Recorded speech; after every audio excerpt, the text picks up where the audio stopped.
जय श्री कृष्णा, राधे राधे। आइए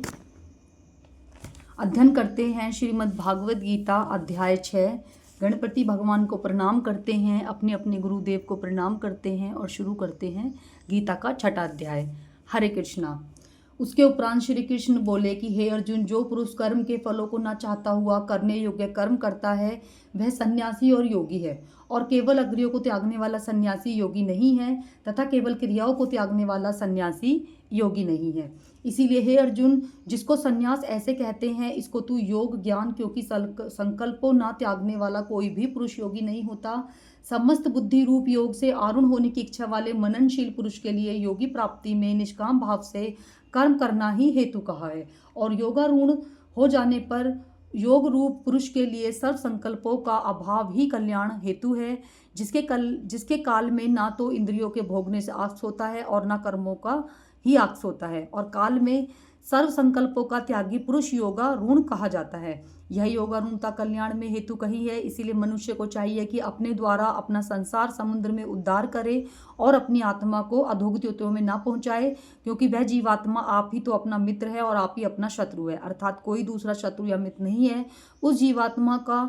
आप ही मित्र है और वह आप ही अपना इंद्रियों को वश में करने वाला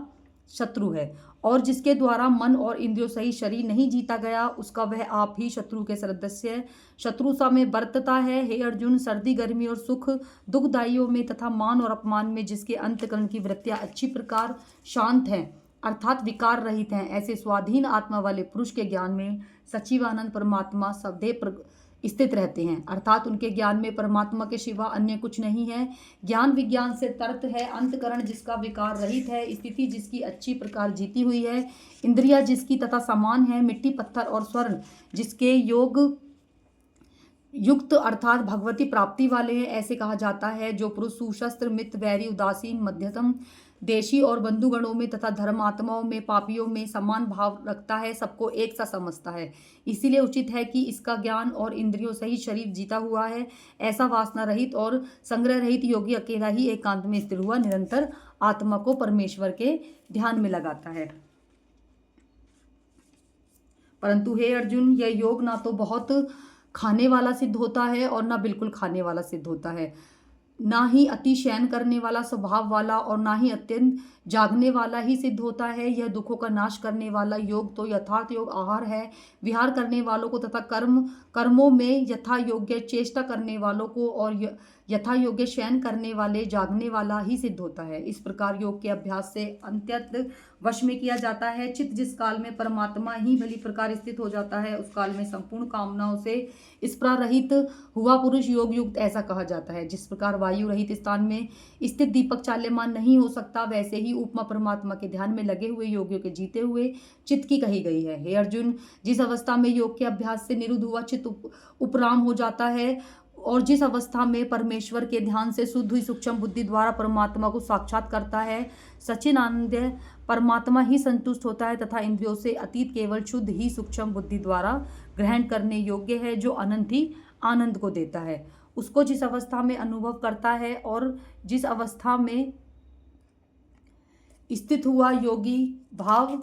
आत्मा रूप से नहीं चल्यमान होता और परमेश्वर प्राप्ति रूप जिस लाभों को प्राप्त होकर उसमें अधिक दूसरा कुछ भी लाभ नहीं होता है, और भगवान प्रतिरूप जिस अवस्था में स्थित हुए योगी बड़े भारी दुख से चल्यमान नहीं होते हैं, तो दुख रूप संसार के संयोग रहित हैं, जिसका नाम योग है, उसको जानना चाहिए। वह योग ना तो उकताए हुए चित्त अर्थात तत्पर हुए चित्त से निश्चय पूर्वक करना कर्तव्य है। इसीलिए मनुष्य को चाहिए कि संकल्प में उत्पन्न होने वाली संपूर्ण कामनाओं को निषेधात्मक से अर्थात वासना और आक्ष रहित त्याग कर और मन के द्वारा इंद्रियों को समुदाय को सब ओर से अच्छी प्रकार वश में कर ले। कर्म से अभ्यास करता हुआ परमात्मा को प्राप्त होए और धैर्य युक्त बुद्धि रूप द्वारा मन को परमात्मा स्थित करके परमात्मा के सिवा और कुछ भी चिंतन ना करे। परंतु जिसका मन वश में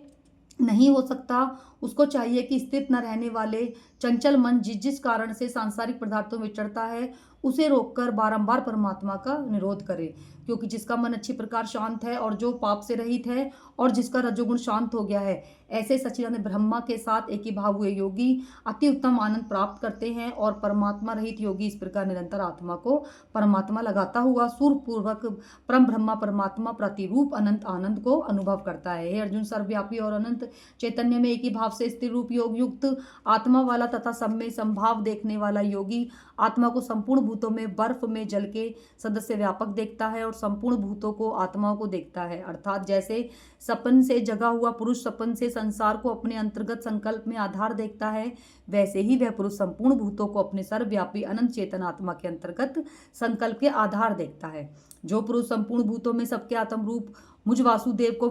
भजता है और संपूर्ण भूतों को मुझ वासुदेव के अंतर्गत देखता है, उसके लिए मैं दृश्य नहीं होता हूँ और वह मेरे लिए भी अदृश्य नहीं होता है, क्योंकि वह मेरे में एक ही भाव से स्थित है। इस प्रकार जो पुरुष एक ही भाव में स्थित हुआ संपूर्ण भूतों में आत्म रूप में स्थिर मुझ सच्चिदानंद वासुदेव को भजता है, वह योगी सब प्रकार से बरतता हुआ भी मेरे को ही प्राप्त करता है, क्योंकि उसके अनुभवों से मेरे सिवा अन्य कुछ नहीं है। ऐसा नहीं है कि अर्जुन, जो योगी अपनी श्रद्धता से संपूर्ण भूतों को सम देखता है और सुख अथवा दुखों को सब भोगता है, वह योगी परम श्रेष्ठ कहलाया जाता है।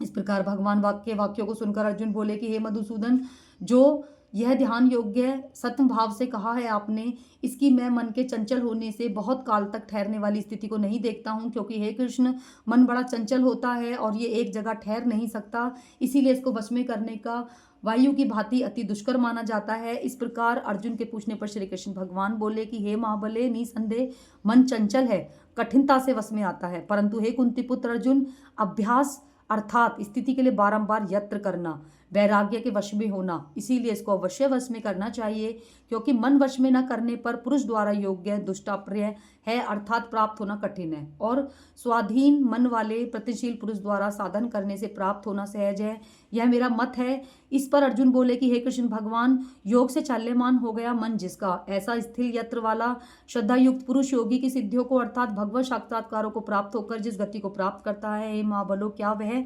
भगवत प्राप्ति के मार्ग में मोहित हुआ? आश्रित पुरुष भिन्न भिन्न बादल की भांति दोनों ओर से अर्थात भगवत प्राप्ति को संसारिक भोगों से भ्रष्ट हुआ नष्ट हो जाएगा। हे कृष्ण, मेरे संशय को दूर करिए। इस प्रकार अर्जुन के पूछने पर श्री कृष्ण भगवान बोले, हे पार्थ, पुरुष का ना तो इस लोक में और ना परलोक में नाश होता है, क्योंकि इस तरह का पुरुष कोई भी शुभ कर्म करने वाला अर्थात भगवान अर्थ कर्म करने वाला दुर्गति को प्राप्त नहीं होता, किंतु वह योग भ्रष्ट पुरुष पुण्यवानों के लोकों को अर्थात स्वर्ग आदि उत्तम लोकों को प्राप्त होकर उसमें बहुत वर्षों तक वास करके शुद्ध आचरण वाले श्रीमान पुरुष के घर में जन्म लेता है। अर्थात वैराग्यवान पुरुष उन लोकों में जाकर ज्ञानवान योग के कुल में जन्म लेता है। परंतु इस प्रकार के जो यह जन्म है, जो संसार में निसंदेह अति दुर्लभ है, वह पुरुष वहाँ उस पहले शरीर को साधन किए हुए बुद्धि के संयोग अर्थात समबुद्धि योग से संसारों को अन्यास ही प्राप्त हो जाता है। और हे करुणानंदन, उसके प्रभाव से अच्छी प्रकार भगवत की उसे प्राप्ति होती है। वह निश्चय विषयों को वश में हुआ भी पहले के अभ्यास से ही निसंदेह भगवत को प्राप्त होता है और भगवान के शरण में रहता है। शुद्धि तब क्या कहना कि अनेक जन्मों से अंतकरण की शुद्धि रूप शुद्धि को प्राप्त हुआ और अति यत्र से अभ्यास करने वाला योगी संपूर्ण पापों से अच्छी प्रकार से शुद्ध होकर उस साधक के प्रभाव से परम गति को ही प्राप्त होता है अर्थात परमात्मा को प्राप्त होता है। इसीलिए योगी तपस्वियों में श्रेष्ठ है और शास्त्र के ज्ञान वाले से भी श्रेष्ठ माना जाता है तथा काम कर्म करने वाले से भी योगी श्रेष्ठ है। इससे हे अर्जुन, तू योगी बन। हे प्यारे, संपूर्ण योगियों में भी जो श्रद्धावान योगी मेरे में लगे हुए हैं, अंतरात्मा से मेरे को निरंतर भजते हैं, वह योगी मुझे परम श्रेष्ठ मान्य हैं और वो भक्त मुझे बहुत अधिक प्रिय हैं। ये था श्रीमद् भगवद गीता का अध्याय 6। इसीलिए श्री कृष्ण ही परम पिता परमेश्वर हैं, सब उन्हीं से आता है, सब उन्हीं में समापन हो जाता है। हरे कृष्णा।